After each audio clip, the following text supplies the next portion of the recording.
بسم الله الرحمن الرحیم. الحمد لله رب العالمین و صلی الله علی سیدنا محمد و آله الطاهرین. سلام علیکم خانم ها آقایان محترم، بنده های خوب خدا، هم نشینای نازنین یاد خدا، که خوب باشین، سلامت و تندرست باشید. خیلی ممنونم که نشستید پای تلویزیون و یاد خدا رو تماشا میکنید. حتما منتظرین تا گفتگومون رو در محضر آقای کفیل عزیز شروع بکنیم. این نوبت میخوایم شروع بکنیم ادامه فرازهای ابتدایی دعای 14 صحیفه شریف سجادیه. بعد از صلوات که میفرستیم و برمیگردیم انشاءالله گفتگومون رو خواهیم کرد. اللهم صل علی محمد و آل محمد و عجل فرجهم. بفرمایید. اللهم صل علی محمد و آل محمد و عجل فرجهم. صلوات فرستادن، دعا خوندن، مناجات کردن، هر جایی خیلی خوبه، مخصوصا توی سری مکانهای نورانی و معنوی و روحانی مثل امامزادگان شریف و واجب التعظیم و لازم التکریم که الان ما شرف حضور داریم در یکی از این مکانهای مقدس که امامزاده ابراهیم و محمد علیهم السلام هستند که با 5 واسطه فرزند امام هفتممون امام کاظم علیه السلام در شهر مقدس قم هستند. انشاءالله مشرف شدین حرم مطهر خانم فاطمه معصومه سلام الله علیها. بعد از اون حتما اینجا هم مشرف بشین و زائرشون باشین. خیلی ها دست خالی میان و دست پر برمیگردن، انشاءالله شما هم جزوشون باشین. سلام علیکم و رحمت الله. جای کفیل عزیز، خیر مقدم. علیکم السلام و رحمت الله. مخلص، خوش آمد. سلامت باشید. خداوند متعال به هممون توفیق بده که واقعا بتونیم بهره مند بشیم از این انوار مقدس انشاءالله. و خدا توفیقمون بده واقعا پیوندمون با این حرم ها خیلی بیشتر باشه، خیلی بیشتر باشه.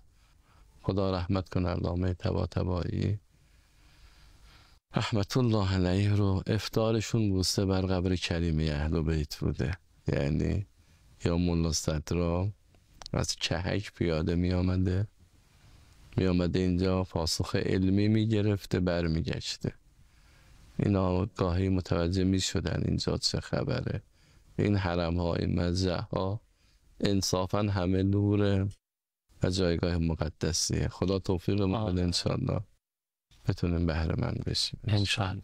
این که فرمودید با بوسه از ذریعه مطهر حضرت کریمه افطارش رو باز میکنن، یادم افتاد علت شیفتگی شهید مطهری نسبت به علامه طباطبایی هم این بوده. روحی فدا میگفتن بدون شما چرا انقدر آخه ارادت و این همه شیفتگی شما مثلا به خاطر تفسیر المیزانشونه. شما گفتن حالا تفسیر من زیاد دارم، درسته این تفسیر نمونه است و اینا، منتها نه این نیست. علتش اینه که ایشون مارمزونا که اینجا قوم بودن، روزه بودن، هر روز افطارشون می‌بردن با بوسه از ذریعه مطهر. خیلی عجیبه. و به خاطر همینه من انقدر عاشق و واله و حیران ایشونم شهید مطهری. رحمت الله علیه و رحمت الله. خدا توفیق بده اون یه قدری از اون معرفتی که اینها نسبت به این ذوات مقدس داشتن نصیب ما هم بشود. خب دعای 14 صحیفه شریف سجادیه. خب چند سطری ترجمه شد. پس گفتیم دعا اصلا دعا هنگام مظلوم واقع شدن، مورد ظلم و ستم. امام علیه السلام اللهم فصل علی محمد و آله. تو صحیفه شاید حدود 200 مرتبه صلوات آمده در این 54 دعا. خب صلوات فقط یک ذکر عبادی نیست، خیلی آثار و برکات داره ها. همه آثار بماند افضل از کاره و چقدر تأکید شده.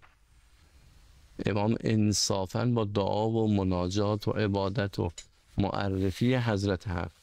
جالبه صحیفه هر دعایی وقتی می‌نگریم به یک موضوعی میپردازه، موضوعی که جامعه باهاش درگیره. شما نگاه کنید امام عبارت بعدیشون اینه اللهم فصل علی محمد و آله و خذ ظالمی و عدوی عن ظلمی به قوتک. خدایا بگیر ظالمه، اون ظلم کننده به من رو، او دشمن منو از این که به من ظلم کنه به چی؟ با قدرت خودت. یعنی خدایا اون کسی که میتواند او ظلم کننده به ما رو زمین گیر کنه، جدای از ظلم کنه، فقط قدرت توی خداست. خدای تو این کار رو بر من انجام بده. وفلل، چقدر دقیق امام سجاد دعا میکنن، وفلل حده عنی به قدرتک. خدایا به تعبیر این شمشیری داره، این تیری داره، اینو چه کارش کن، به توانایی خودت، به قدرت خودت، به توان خودت اینو کند کن. یعنی که نه این شمشیر برنده نباشد، این شمشیر کارایی نداشته باشه. بعد امام ادامه میدن وجعل له شغلا فیما یلی. خدایا او رو مشغول کن، او رو سرگرم کن به موضوعات دیگه. یعنی خدا کنه انصافا تو اسرائیل بحرانی رخ بده، یه اتفاقاتی رخ بده که کم و بیش هم رخ داده، یه اختلافاتی رخ بده که دیگه اصلا از حمله به لبنان، از حمله به فلسطین، از حمله به این کشورهای اسلامی ذهنش درگیر بشه. امام مبنا دارن وارد میکنن. چیزی به ذهن من اومده، ببینین درسته؟ ببینین احساس میکنم همونطوری که ما مثلا میگیم که شفا دست خداست، بله. خب ولی ما قرص میخوریم، بله. شربت میخوریم، دارو میخوریم، اما میگیم اون کسی که شفا میده خداست. یعنی شفا این وسیله میشه، شفا رو در این میگذاره و شفا به ما میرسه. تو بحث مثلا دفاع در برابر موشک‌هایی که دشمن پرتاب میکنه، خب مثل همون قرصه، ما باید در مسیر دفاع نظامی حرکت، مثلا پدافندامون رو قوی بکنیم، به روز بکنیم، تجهیز بکنیم، از علممون، از قدرت‌های نظامیمون استفاده بکنیم که اینا اثر نکنه اون موشکه. اما بخوایم این شمشیر برنده نباشه، این موشک اثر کافی نداشته باشه، علاوه بر اینها دعا هم مدد اله. آره از خدا بخوایم که او مثل شفایی که اینجا شفا رو خدا میده، اونم اگه بخواد اثر نکنه خدا باید در واقع نخواد. اصلا اون توانش، اون استعدادش، اون قوتش خداست. ما خیلی نمیدونم همه مقدماتمون 2 تا 4 تایی شده. امام دقیقاً دارن میگن خدایا اصلا اون یه مشغولیتی پیدا کنه، به گونه‌ای درگیر بشه که دیگه اصلا ذهنش انگار از این موضوع جدا بشه. یعنی اصلا ذهن درگیر یه موضوعی بشه، حالا اختلافی پیدا کنه بین خودشون آمریکا. اون دعای مرزداران امام سجاد ریز جز به جز بیان میکنن خدای آذوقه بهشون نرسه، خدای بینشون اختلاف بیفته، بشغل المشرکین بالمشرکین، بد به بد مشغول بشه. اینجا امام علیه السلام فرمان خدایا یه مشغولیتی براشون قرار بده و عجزن اما یناوی. خیلی جالبه، خدایا از اون چه قصد میکنه، از اون چه نیت میکنه، اون کاری که میخواد انجام بده عاجز باشه، نتونه انجام بده. ما باید این نکته رو توجه داشته باشیم. اگر توان و قدرت داریم مدد الهه، یاری الهه. خدا نکرده انسان به خودش قره نشه. این ماییم، این توان ماست. این توان رو کی به ما داده؟ این عظمت رو کی به ما داده؟ امام سجاد علیه السلام در دعای مرزداران، در دعای 27 صحیفه زیبا اشاره میکنن، میگن خدایا بین سپاه دوست الفت قرار بده، بین دشمنا تفرقه قرار بده، اینا رو از هم جدا قرار بده، پراکنده قرار بده. خب واقعا اگر ما با هم نباشیم، متحد نباشیم، یه دل نباشیم، همین ارتش و سپاه ما با هم اختلاف داشته باشن، خب همین دوستی که این قوای نظامی و انتظامی ما با هم دیگه دارن، اینا چیه؟ اینا لطف خداست. این که یه تدابیر حکیمانه رهبر معظم انقلاب دارن، این که انصافا هر کسی کارش رو تو زمان خودش درست انجام میده، اینا همه عنایت خداوند. ما نه تعلل میکنیم نه شتاب زده عمل میکنیم. یه حرکت اشتباه، یه حرکت اشتباه چی میشه؟ عملا تو قالب دعا، این که حضرت آقا فرمودن دعای 14 رو بخوانید، از قالب دعا استفاده کنید. خیلی ممنون. چقدر خوبه که شما الحمدلله اشراف هم دارین به مجموعه صحیفه، از وسط این دعا و از دعاهای شماره‌های دیگر هم استفاده می‌کنید، مزامینش رو برای اینکه اون به کمال برسه. خدا خیرتون بده. خب ما یه فاصله با اجازه شما بگیریم و برگردیم، باز در ادامه خدمت شما هستیم. بفرمایید. اللهم صل علی محمد و آل محمد و عجل فرجهم. به نظرم یه نکته خیلی ظریفی اینجا هست که خیلی قابل تأمله، این که توی هر حوزه‌ای از جمله حالا مسائل نظامی و مقابله با دشمنان و اینها، تو هر حوزه‌ای تو اگر توانمند شدی، اگر که به مدارجی از پیروزی و اینها رسیدی، حواست باشه یک ذره غره شدن، یک ذره غرور، یک ذره این که آقا منیت بیادی، مثلا چه یک نفر، یک جامعه که آقا من تونستم، من باز خودم چیزم، همونجا محل پرتگاهه. بله. این خیلی نکته باریکتر از مویه که باید خیلی بهش توجه بشه به نظرم. همیشه ما در نماز وقتی میگیم ایاک نعبدو، به تعبیری میخوایم یکم به خودمون قره بشیم. خدایا ایاک نعبدو، تنها تو را میپرستم. ما این داریم تو رو میپرستیم. برخی مفسرین زیبا اشاره میکنن، میگی و ایاک نستعین، بلا فاصله بعدش که حواست باشه اینم به کمک توه. من اتفاقا جدیدن تو یکی از حرم‌ها میگفتم زائرین عزیز، اگه اومدید زیارت ها، اگه منم اومدم زیارت، این منم امسال 5 بار اومدم مشهد، نه توی منو دعوت کرد. آره، یعنی گاهی انسان ها ما این کار انجام دادیم، ما این مدرسه رو ساختیم، ما این مسجد رو ساختیم، ما این کار خیر انجام دادیم، همش خدا. نه به نتیجه نمیرسه. خداست. تجربه نشون داده اونجایی که من میاد وسط کار همونجا تموم میشه. و بعض وقتا اگر کارم بمانه روح نداره. نه اصلا اون به اون غایت و اوجی که باید برسه. امام علیه السلام ادامه میدن اللهم و صل علی محمد و آله و لا تسبق له ظلمی. خدای اجازه نده او به من ظلم کنه. خیلی جالبه دا.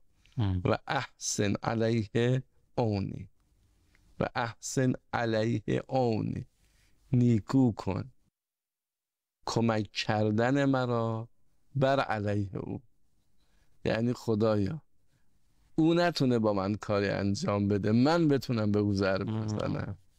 احسن علیه. این از خدا میخوای، یعنی به تعبیری یاریم کن که بتونم. اما چقدر دعا دقیقه. او ظلم نکنه، من بتونم به تعبیری به او حمله کنم، اما و عصمنی من مثل افعاله. خدایا منو باز دار از این که مثل او حرکت کنم، منم ظالم میشم، منم ظالم باشم. نه او به من ظلم نکنه، به من کمک کن با او مقابله کنم، اما مقابله من مثل کار او نباشه. ولا تجعلنی فی مثل حاله، قرار مده مرا در مثل حال او.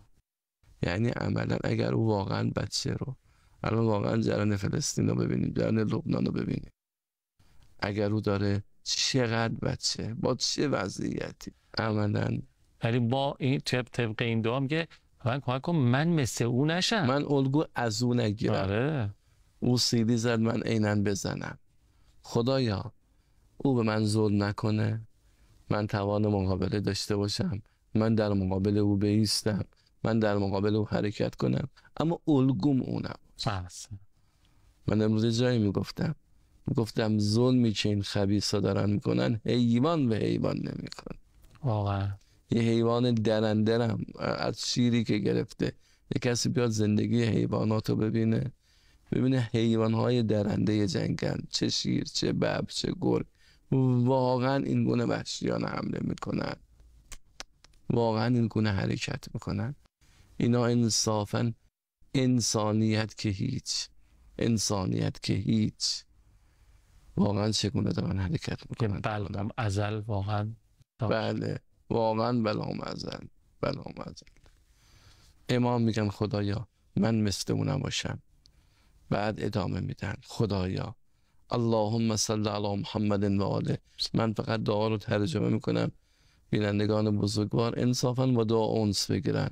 دغدغه حضرت آقا اینه که با صحیفه باید انس گرفت. این صحیفه رو باید خوند. یعنی انسان بخواد واقعا نگاه دین رو بفهمه، نگاه اهل بیت رو بفهمه، این صحیفه رو ببینه، دقیقاً متوجه میشه. و انصافا خود حضرت آقا چه در بحث کرونا آدم میبینه دعای هفتم رو سفارش کردن. الان یعنی ما بحران هایی که داریم دعاهای صحیفه رو سفارش میکنن. الان دعای 14 رو سفارش کردن. خیلی بجا نشون میده که فهم دارن، اسلام شناسن، متن رو میشناسن، خودشون با متن اونس دارن. و اعدنی علیه ادوی حاضره، خدایا به من به یک کیفر آماده، یعنی خدایا به من کمک کن ادوی، این مقابله من، این حرکتی که میخوام برای او در مقابل دشمن انجام بدم یه حرکت سریع عاجل آماده بشه. یعنی دیگه تأخیر توش نباشه. این آماده بودن کیفر یه کیفر سریع و تندی باشه. تکون من غیظی بهی شفا و من حنقی علیه وفا. فرصت داریم اینو وارد گفتن فرصتمون تمامه، میخواید بذاریم برای چون عبارتش کمی بحث داره بذاریم اینجا رو علامت بذارین، انشالله هفته آینده به شرط خدمتتون باشیم استفاده رو کنیم. خیلی ممنونم استاد کفی. سلامت. نکته‌ای فرمایشی؟ خدا کنه اهل دعا باشیم، اهل مناجات باشیم و دعا را عامل حرکت بدانیم انشالله. یعنی هر چه دعا کنیم و دعا خودش عبادته و بتونیم انشاءالله بهره مند بشیم انشاءالله. الهی آمین. به دعای شما. خیلی ممنونم که تا پایان برنامه خودتون رو تماشا کردین. مراقب خودتون و خوبیاتونم باشین. التماس دعا یا حق. خداحافظ.